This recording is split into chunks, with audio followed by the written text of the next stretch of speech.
الحمدللہ بڑوں سے ہی چھوٹے سیکھتے ہیں۔ امام ابو نعیم نے حلیۃ الاولیاء میں یہ واقعہ نقل کیا ہے۔ کہتے ہیں کہ فضیل بن عیاض بیان کرتے ہیں کہ مالک بن دینار رحمہ اللہ نے ایک آدمی کو دیکھا کہ وہ نماز صحیح طریقے سے نہیں پڑھ رہا ہے۔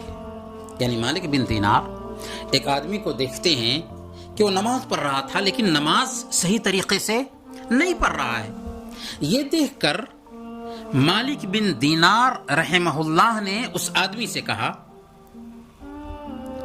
اللہ اس آدمی کے اہل و عیال پر رحم کرے۔ ان سے پوچھا گیا، ابو یحییٰ، نماز میں غلطی یہ آدمی کر رہا ہے جبکہ آپ اس کے اہل و عیال پر ترس کھا رہے ہیں۔ غلطی جو کر رہا ہے اس پہ ترس کھانا چاہیے تھا نا۔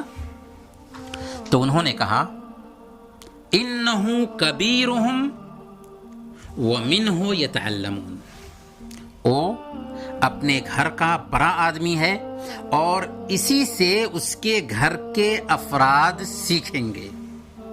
جی ہاں، ماں باپ سے ہی بچے سیکھتے ہیں۔ ماں باپ اگر نیک ہوں گے تو بچے بھی نیک بنیں گے، ماں باپ اگر برے ہوں گے تو بچے بھی برے ہوں گے۔ ماں باپ اگر فرائض کا اہتمام نہ کرتے ہوں، برائی کا ارتکاب کرتے ہوں، تو بچے فرائض کو ترک کرنے اور برائی کا ارتکاب کرنے میں ماں باپ کو نمونہ بنائیں گے۔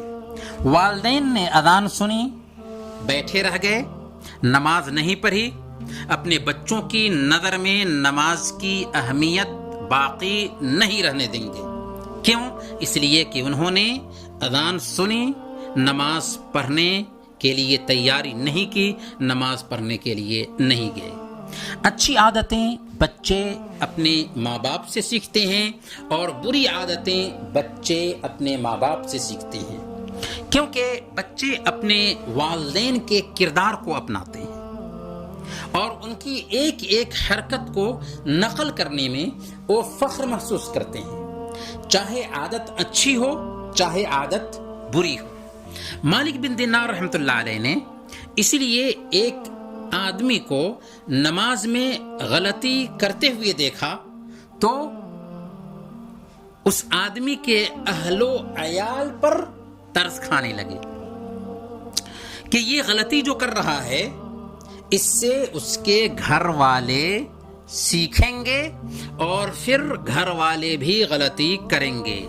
آج ہماری زندگی میں صرف نماز کی غلطیاں ہی نہیں پائی جاتی بلکہ ہم قدم قدم پر غلطیاں کرتے ہیں اور ہمارے ننھے ہم سے ان غلطیوں کو سیکھ کر کے اپنی زندگی میں برتنے کی کوشش کرتے ہیں اور ہمیں ان غلطیوں کا شعور بھی نہیں ہوتا۔ یاد رکھیں، بچے بڑوں سے ہی سیکھتے ہیں، اس لیے والدین کو اپنے بچوں کے لیے نمونہ بننا چاہیے۔ اللہ ہمیں اس کی توفیق عطا فرمائے۔ وصلی اللہ علی نبینا محمد وعلی آلہ وصحبہ اجمعین۔